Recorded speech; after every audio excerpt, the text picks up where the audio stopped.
Hello friends, welcome to Pavitra Lifestyle. நம்ம இன்னைக்கு இந்த வீடியோல தக்காளி சாதம் எப்படி செய்யறதுன்னு தான் பார்க்க போறோம். இன்னைக்கு பிரியாணி அரிசி யூஸ் பண்ணி டேஸ்டான தக்காளி சாதம் எப்படி செய்யறதுன்னு இந்த வீடியோல போய் பார்த்துடலாம் வாங்க.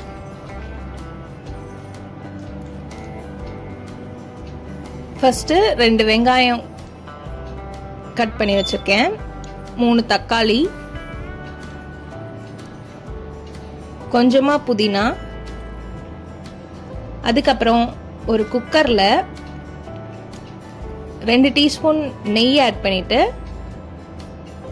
3 ல இருந்து 4 டேபிள் ஸ்பூன் அளவுக்கு ஆயில் ஆட் பண்ணிக்கலாம். அதுக்கப்புறம் ஹோல் ஸ்பைசஸ் எல்லாமே 2 ஆட் பண்ணிக்கலாம். பட்டை 2 துண்டு, கிராம்பு மட்டும் 4, ஏலக்காய் 2, கல்பாசி கொஞ்சம், ஸ்டார் அனைஸ் 1.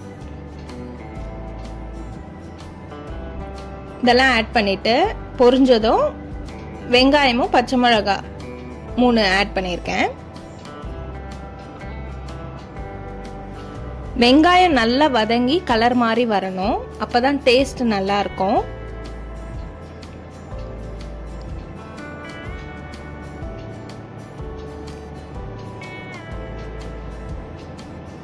வெங்காயம் மட்டும் நம்ம பொறுமையா வதக்கி எடுக்கணும். இப்பதான் நம்ம சேனலை ஃபர்ஸ்ட் டைம் பார்க்குறீங்கன்னா மறக்காம சப்ஸ்கிரைப் பண்ணிக்கோங்க. அப்படியே பெல் ஐக்கனும் ஆல்ல வச்சுக்கோங்க. அப்பதான் நம்ம போடுற ஒவ்வொரு வீடியோவும் நோட்டிஃபிகேஷனாக வரும். வெங்காயம் நல்லா கலர் மாறினதும் தக்காளி ஆட் பண்ணிக்கலாம். அது கூடவே இந்த டிஷ்க்கு தேவையான அளவு உப்பு,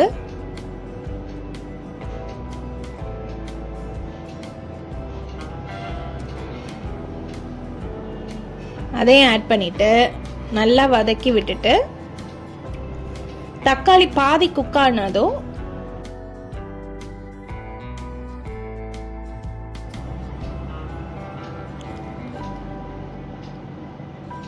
நம்ம புதினா ஆட் பண்ணிக்கலாம்.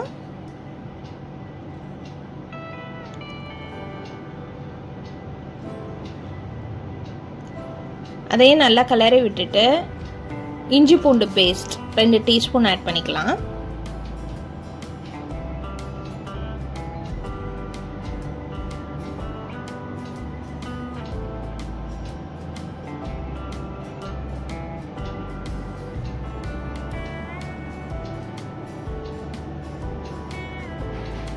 தக்காளி நல்லா ஸ்மாஷ் ஆகி நல்லா குக் ஆகி வரணும். அதுக்கப்புறம் தான் நம்ம அரிசி ஆட் பண்ணணும். ஆல்ரெடி நம்ம சேனல்ல தக்காளி சாதம் எப்படி செய்யறதுன்னு நார்மல் அரிசி வச்சு எப்படி செய்யணும்னு வீடியோ போட்டிருக்கோம். அதோட லிங்க் நான் டிஸ்கிரிப்ஷன்ல வைக்கிறேன், வேணும்ன்றவங்க செக் பண்ணி பாருங்க. 1/4 டீஸ்பூன் கரம் மசாலா ஆட் பண்ணியிருக்கேன். 1 டீஸ்பூன் இது மிளகா தனியா 2 சேர்த்து அரைச்ச மிளகாய் தூள். இது இல்லைன்னா 1/2 teaspoon red chilli powder, 1/2 teaspoon coriander powder போடுங்க, கரெக்டா இருக்கும். ஏன்னா ஆல்ரெடி பச்சை மிளகாய் ஆட் பண்ணியிருக்கோம். கரம் மசாலா வேணும்னா ஆட் பண்ணுங்க, வேண்டாம்னா ஸ்கிப் பண்ணிக்கலாம்.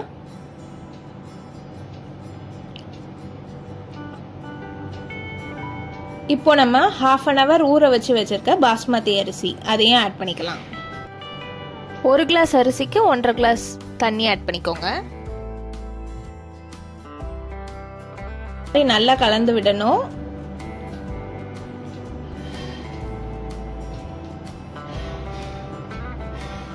இந்த ஸ்டேஜ்ல உப்பு காரம்லாம் செக் பண்ணிட்டு குக்கர் மூடி போட்டுட்டு ஆவி வந்ததும் விசில் போட்டு சிம்ல 11 மினிட்ஸ் வச்சு எடுத்தோம்னா நம்மளோட டேஸ்டான தக்காளி சாதம் ரெடி ஆயிடும். இதே மாதிரி நீங்களும் உங்க வீட்ல ட்ரை பண்ணி பாருங்க.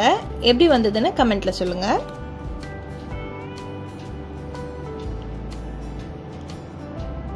இது அப்படியே எக்ஸாக்ட்டா பிரியாணி சாப்பிடுற மாதிரியே இருக்கும்.